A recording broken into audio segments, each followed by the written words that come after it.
Hello everyone, welcome to my channel. ఈరోజు video వచ్చేసి అయితే మేమైతే నా బర్త్డేకి ఒక 3 డేస్ అయితే ఊరు వెళ్దాం అనుకొని డిసైడ్ అయ్యాము.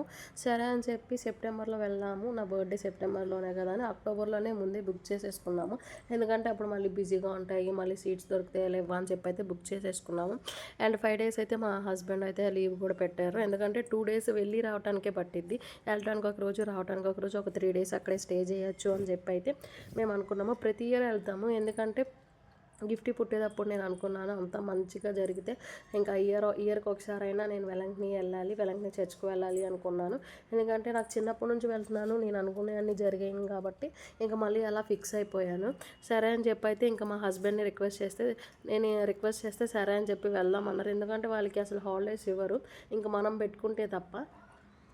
సరే అని చెప్పి అయితే వెళ్ళాము. ఇంకా మంచిగా ఫస్ట్ అయితే విజయవాడ టు వెలంకని వెళ్ళాలి. విజయవాడ టు వెలంకని ఎలా వెళ్ళాలి అంటే విజయవాడలో మనకి 6కి ఒక ట్రైన్ ఉండిద్ది, 10కి ఒక ట్రైన్ ఉండిద్ది. సరే అని చెప్పి మేము 10ది చూస్ చేసుకున్నాము. 10 to 5 కల్లా దిగిపోతాము, 5 PM అటు ఇటుగా దిగిపోతాము. అంటే రిటర్న్ అయితే మనకి నెక్స్ట్ 9కి ఒక ట్రైన్ ఉండిద్ది. అది 9కి ఏంటంటే చెన్నై టు వెలంకని ఉంటుంది.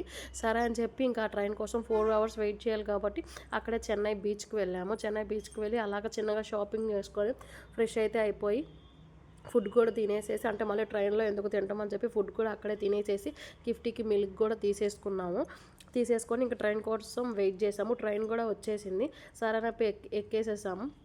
ఇంకా గిఫ్ట్ కోసం అంటే కొంతసేపు మెల్లంగా ఇంకా చిన్నగా అప్పుడే పడుకోకుండా గిఫ్ట్ని కూడా మంచిగా ట్రైన్లో నిద్రపోబెట్టేసి మేము కూడా ఇంకా నిద్రపోయాము. ఇంకా 5కి అయితే రీచ్ అయిపోయాము వెలంకనిలో రీచ్ అయిపోకుండా అక్కడ నుంచి ఒక 30 minutes ఉంటుంది. ఆటో ఎక్కేసి వెళ్ళిపోయాము. ఆ తర్వాత రూమ్కి ఇంకా స్టార్ట్ చేశారు. మనం లెటర్ తీసుకుని వెళ్తే మనకి ఈజీగా రూమ్ దొరికిద్ది. కానీ ఇంకా ఇప్పుడైతే రష్ లేదు కాబట్టి రష్ లేదని చెప్పి మేమైతే వెయిట్ చేయాల్సిన అవసరం లేకుండా రూమ్ అయితే దొరికేసింది. మనం ఎక్కడైతే అడిగామో అక్కడే మనకైతే రూమ్ ఇచ్చేసారు, సెయింట్ జోసెఫ్లో. అండ్ చర్చ్ దగ్గరలోనే సెయింట్ జోసెఫ్ రూమ్ అనమాట. రూమ్ కూడా చాలా బాగుండిద్ది. అండ్ బయట అంటే మనకు అంత సేఫ్టీగా ఉండదు కాబట్టి మేము మ్యాక్సిమం ఎక్కువ చర్చ్ రూమ్కే ప్రిఫర్ చేసుకుంటాము. అది అక్కడైతే మనకి బడ్జెట్లో కూడా ఉంటాయి.